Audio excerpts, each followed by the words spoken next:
बिस्मिल्लाहिर्रहमानिर्रहीम। अस्सलाम वालेकुम स्टूडेंट्स, आज के वीडियो में हम डिस्कस करेंगे सेकेंड ईयर केमिस्ट्री के चैप्टर नंबर 8 से एक और टॉपिक।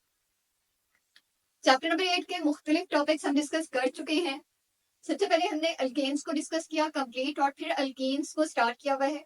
अल्कीन्स की प्रिपरेशन के डिफरेंट मेथड्स हैं जो हम डिस्कस कर चुके हैं, और अगर आपने वो लेक्चर्स अभी तक नहीं देखे हैं तो उनकी प्लेलिस्ट में यहाँ पर अटैच करी हूँ, यहाँ से क्लिक करके आप कोई भी मेथड देख सकते हैं। स्टूडेंट्स, अब हम आज के लेक्चर में रिएक्शंस ऑफ अल्कीन्स को डिस्कस करेंगे। अल्कीन्स की प्रिपरेशन हमने देख ली, अब अल्कीन्स के रिएक्शंस देखेंगे कि किन किन चीजों से रिएक्ट करके क्या नया बनाती है, उसका हमें क्या फायदा है, इंडस्ट्रीज को क्या फायदा है, क्या लैब में इसका कोई फायदा है। ये सारी बातें आज की वीडियो में डिस्कस करेंगे। और रिएक्शंस भी अल्कीन्स मुख्तलिफ टाइप्स के देती हैं, और यहाँ पे देखेंगे कि एडिशन रिएक्शंस है, यानी अल्कीन्स के अंदर किसी भी चीज को ऐड करके कुछ नया बनाया जा सकता है। नंबर 2 पे ऑक्सीडेशन रिएक्शंस देती हैं अल्कीन्स, ऑक्सीडेशन रिएक्शंस। और थर्ड टाइप जो रिएक्शंस की है उसको हम पॉलीमराइजेशन रिएक्शंस कहते हैं। हमने स्टार्ट लेना है एडिशन रिएक्शंस। तो हमारा जो आज का टॉपिक है रिएक्शंस ऑफ अल्कीन्स के अंदर हमने एडिशन रिएक्शंस को डिस्कस करना। और स्टूडेंट्स, एडिशन रिएक्शंस भी मुख्तलिफ हैं। उनमें से जो फर्स्ट रिएक्शन हम डिस्कस करेंगे वो है हाइड्रोजिनेशन रिएक्शन। तो इसको दो हिस्सों में डिवाइड कर लें। फर्स्ट पार्ट हाइड्रोजन है, सेकंड पार्ट एशियन है। एशियन का मतलब हम बार बार बता चुके हैं कि एडिशन है। तो हमने हाइड्रोजन का एडिशन करना है, किस चीज में करना है? ऑब्वियसली अल्कीन्स में करना है। स्टूडेंट्स, अल्कीन्स के अंदर जब हम एडिशन करेंगे हाइड्रोजन का तो जाहिर है कुछ कंडीशंस हमें प्रोवाइड करनी पड़ेगी। उन कंडीशंस को भी डिस्कस करते हैं और रिएक्शन को भी डिस्कस करते हैं। हाइड्रोजिनेशन इज द प्रोसेस वो तरीकाकार है, वो अमल है इन विच, जिसमें हम क्या करेंगे, इन विच वन मॉलिक्यूल, जिसमें एक मॉलिक्यूल ऑफ हाइड्रोजन का लेकर उसको ऐड किया जाएगा। ऐड किया जाता है, इस एडेड टू अल्कीन के अंदर ऐड किया जाता है in the presence of a catalyst. और ये काम हम किस चीज की मौजूदगी में करेंगे? कैटलिस्ट की मौजूदगी में करेंगे, in the presence of catalyst eight moderate pressure. और प्रेशर ना तो हम बहुत हाई रखेंगे ना ही हम बहुत लो रखेंगे, बल्कि मॉडरेट सा दरमियाना सा हमारा प्रेशर होगा। और वो कितना हो सकता है? 1 से 5 atm के दरमियान में हो सकता है। और ऐसा रिजल्ट बनेगा क्या? टू फॉर्म सैचुरेटेड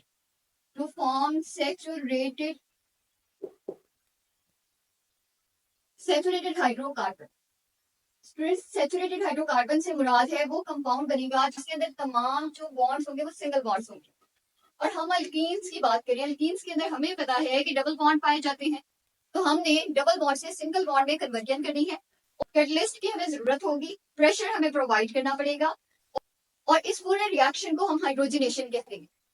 अब फ्रेंड्स, ये जो रिएक्शन है ना, इस रिएक्शन के दौरान हीट इवॉल्व होती है, यानी बाहर निकलती है। तो हम कहेंगे इट इज एक्सोथर्मिक रिएक्शन।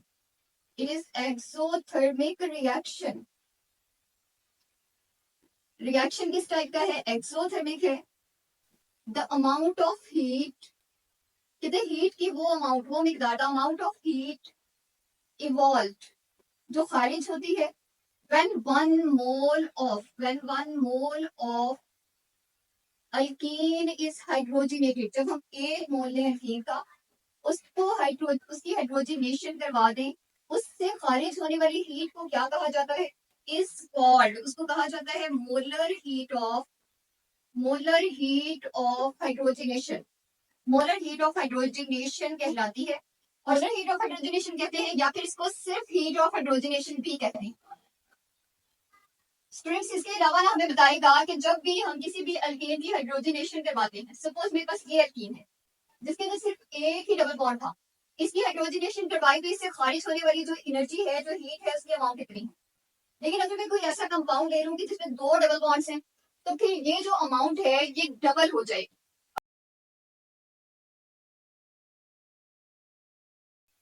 तो स्टूडेंट्स, इसके प्रिपरेशन का मेथड लिखा रही हूं मैं। इसके प्रिपरेशन के मेथड में हम कहेंगे व्हेन निकल aluminium alloy is treated with caustic soda caustic soda के साथ जब इसको ट्रीट किया जाता है caustic soda रेने निकल इज फॉर्म्ड। तो क्या चीज बनती है? रेने निकल इज फॉर्म्ड, रेने निकल बन जाता है। अब स्टूडेंट्स इसका रिएक्शन है, मैंने लेना है निकल एल्यूमिनियम एलॉय और इस एलॉय के अंदर मैंने डालना है कॉस्टिक सोडा जो कि NaOH है।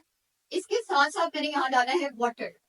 इन तीनों चीजों के रिएक्शन से जो चीजें बनेगी उनमें निकल सेपरेट हो जाएगा, sodium aluminate, sodium AlO2, sodium aluminate separate हो जाएगा। और क्योंकि ऑक्सीजन यहाँ पे तो एक है, यहाँ पे दो है, तो मुझे इसको बैलेंस करने के लिए 2 मोल यूज करने पड़ेंगे वाटर के। प्लस मेरे पास जो चीज बनेगी वो हाइड्रोजन तो होगा स्टूडेंट 3/2, क्योंकि आपको पता है कि यहाँ पे देखें 2 मोल्स ये वाले और इसके अलावा यहाँ से एक हाइड्रोजन है, 3 मोल्स कंप्लीट नहीं है, 2 मोल्स है और साथ में एक एक्स्ट्रा हाइड्रोजन है जिसको हमने वैसे लिख दिया। अब देखें ये तो बन गया निकल और ये जो चीज बनी हुई है इसको मैंने नाम क्या बताया? मैंने कहा इसका सोडियम एल्यूमिनेट नाम है या फिर इसी को सोडियम मेटा एल्यूमिनेट भी कहा जाता है, आप जो मर्जी नाम लिख सकते हैं। ये रेने निकल बनाने का तरीका है और रेने निकल किसको कहते हैं ये हमने देख लिया, ठीक है। अच्छा अब हमने क्या करना है, हमने करवाना है रिएक्शन, लेकिन रिएक्शन से पहले हम उसकी बताएंगे कंडीशंस। तो स्टूडेंट्स कंडीशन के अंदर ना सबसे ज्यादा इन कैटलिस्ट में से हम यूज करते हैं रेने निकल को। तो मैं ये बताऊंगी कि मेरी कंडीशंस में फर्स्ट नंबर पे रेने निकल होगा और नंबर 2 पे मैं बताऊंगी कि मुझे क्या यूज करना है, मुझे रिएक्शन को 100 डिग्री सेल्सियस टेम्परेचर प्रोवाइड करना पड़ेगा